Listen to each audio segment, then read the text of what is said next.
تو الیکٹران کی آئونائزیشن ہوگی بیسیکلی، اور وہاں پہ جو ہے الیکٹروسٹیٹک سپارک جو ہے بلڈ اپ ہوگا مائنر کوانٹٹی میں. بٹ جیسے ہی وہ آگے آگے بڑھتا جائے گا تو تھوڑا تھوڑا جیسے جیسے پیدا ہوتا جائے گا تو وہ چونکہ سبسٹینس کے ساتھ جو ہے وہ اکومولیٹ ہو رہا ہے اور فلو کر رہا ہے، تو ایک ٹائم ایسا آ جائے گا کہ وہ پروسیسنگ ایریز میں انٹر ہو جائے گا، ویسلز میں یا سٹوریج ایریا میں جہاں پہ کیمیکل یا سبسٹینس کی پروسیسنگ ہو رہی ہوگی. وہاں پہ جب داخل ہو جائے گا، اور خدا نخواستہ اگر کوئی اس کو جو آئیڈیل کنڈیشن مل گئی، چونکہ آپ کو پتہ ہے کہ فائر اینڈ ایکسپلوشن کے لیے جو ہے وہ تین چیزیں جو ہے وہ چاہیے ہوتی ہیں کسی بھی فائر کو اگنائٹ کرنے کے لیے، اگنیشن کمبسچن سٹارٹ ہونے کے لیے. وہ ہے فیول، ہیٹ اور آکسیجن. اگر یہ تینوں چیزیں جو آئیڈیل کنڈیشن میں اور ایک پراپر کوانٹٹی میں مل جائیں تو جو ہے وہ ایک آئیڈیل کنڈیشن بلڈ اپ ہوتی ہے اور آٹومیٹیکلی جو ہے وہ فائر سٹارٹ ہو جاتی ہے. تو اگر already static spark it self جو ہے وہ اگنیشن سورس ہے، اگر اس کو وہاں پہ آکسیجن اور جو ہے ہیٹ مل جاتی ہے تو وہاں پہ جو ہے فائر اینڈ ایکسپلوشن کا خطرہ ہوتا ہے،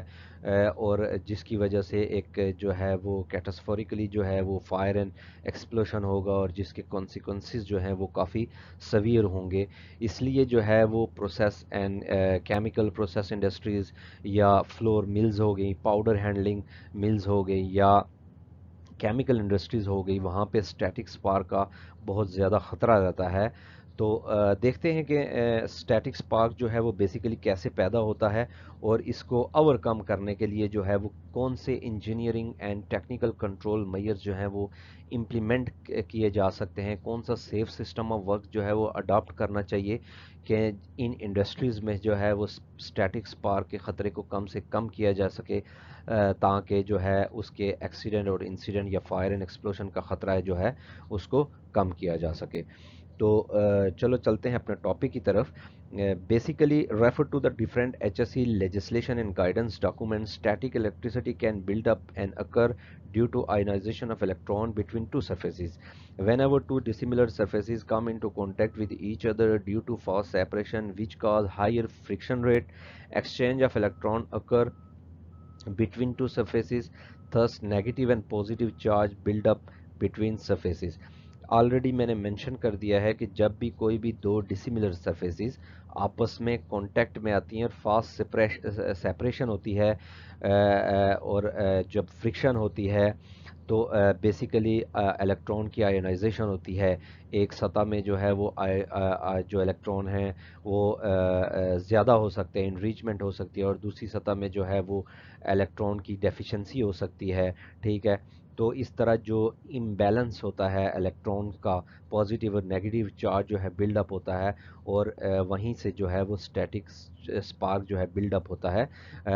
اس کی جو ایک ایگزامپل ہے وہ آپ ایسے لے لیں کہ جب بھی آپ اپنے ایک کپڑے کو رب کرتے ہیں یا اپنے ہاتھوں کو رب کرتے ہیں یا کسی بھی چیز کو آپ اپنے ہاتھوں سے رب کریں،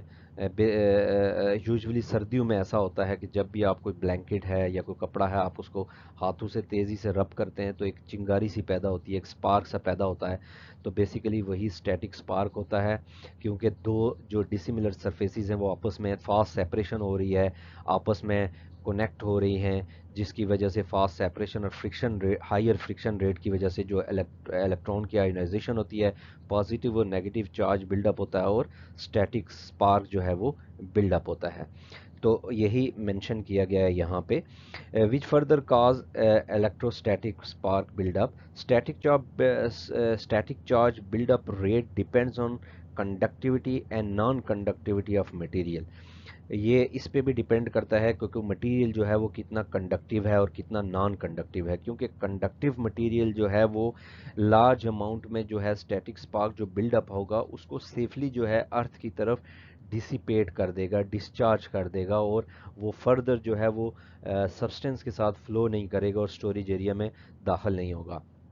اور اگر نان کنڈکٹیو مٹیریل ہے تو وہ جو ہے پورلی بیڈلی جو ہے وہ اس کو افیکٹیولی جو ہے وہ ڈسیپیٹ ارتھ کی طرف نہیں کر سکے گا، جس کی وجہ سے زیادہ مقدار میں جو ہے اسٹیٹک اسپارک جو ہے وہ سبسٹینس کے ساتھ فلو کرے گا اور اسٹوریج ایریا میں جا کے اکومولیٹ ہو جائے گا اور فائر اینڈ ایکسپلوشن کا رسک جو ہے وہ بڑھا دیتا ہے۔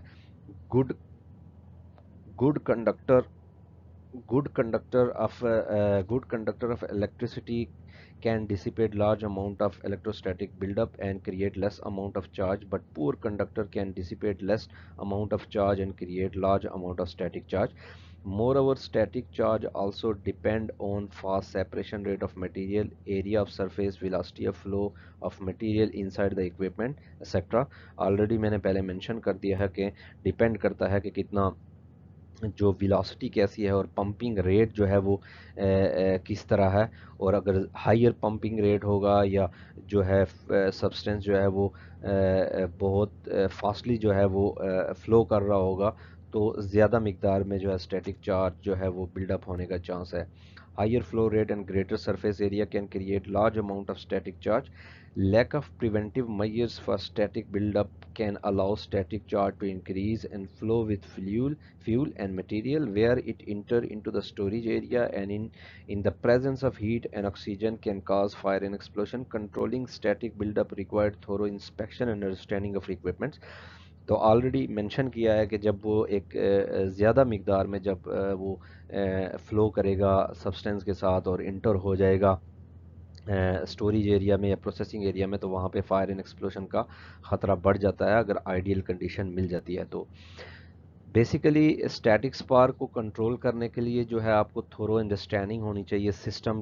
سسٹم کی اور انسپیکشن چاہیے۔ تو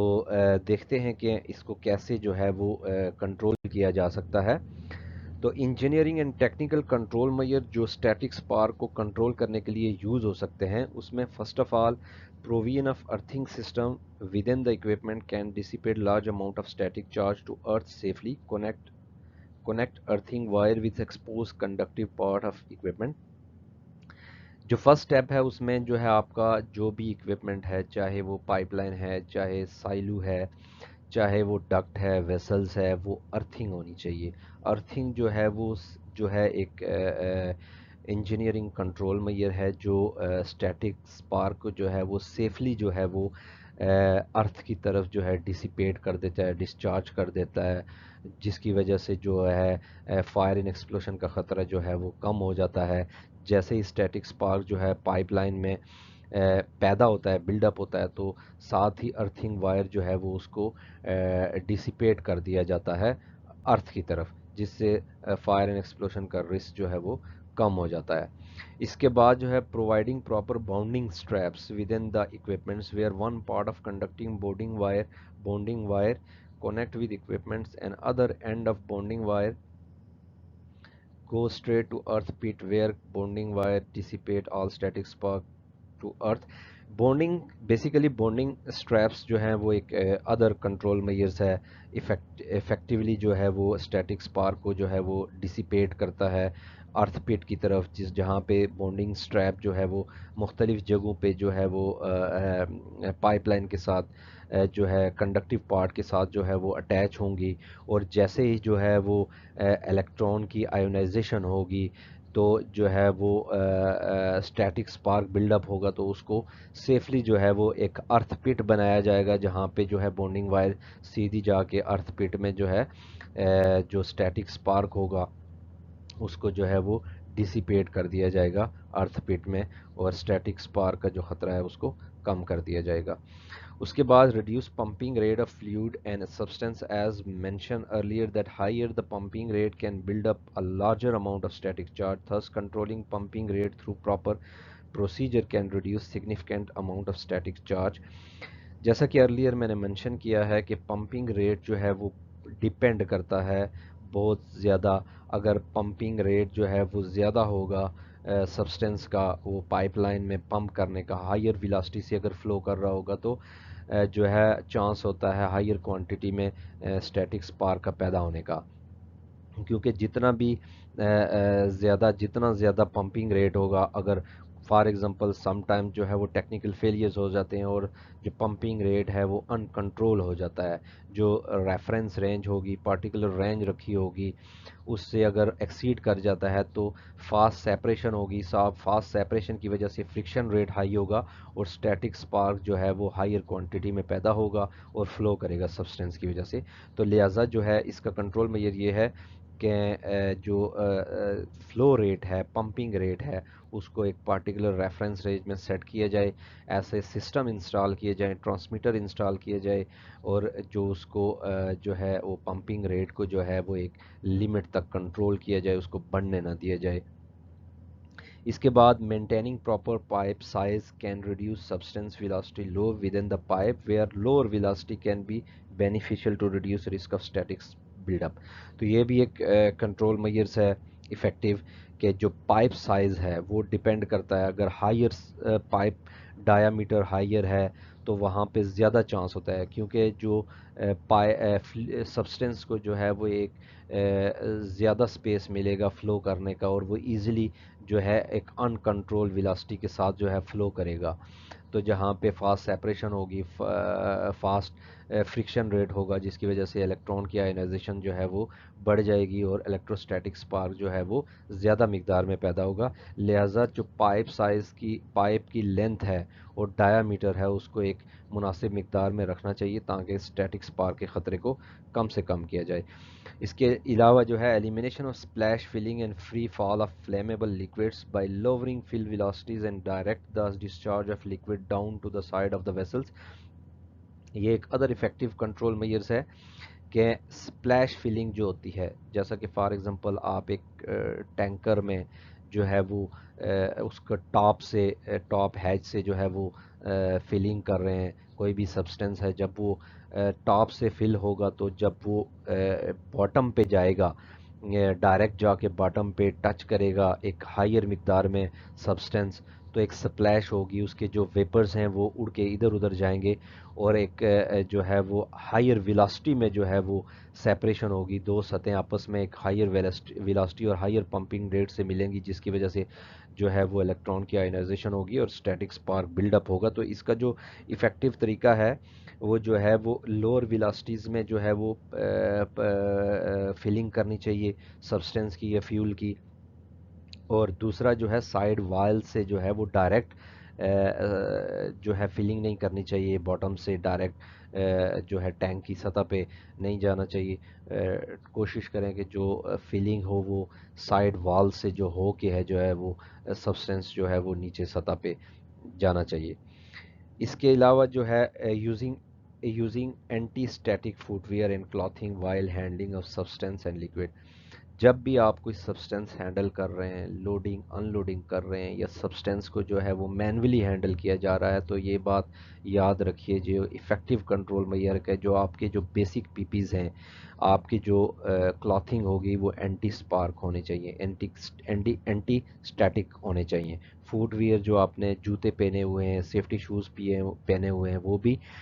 ڈائی الیکٹرک ہونی چاہیے، اینٹی سٹیٹک ہونے چاہیے، اینٹی ڈائی الیکٹرک ہونے چاہیے. اور اس کے علاوہ جتنا بھی جو کنٹرول میئرز ہیں وہ بھی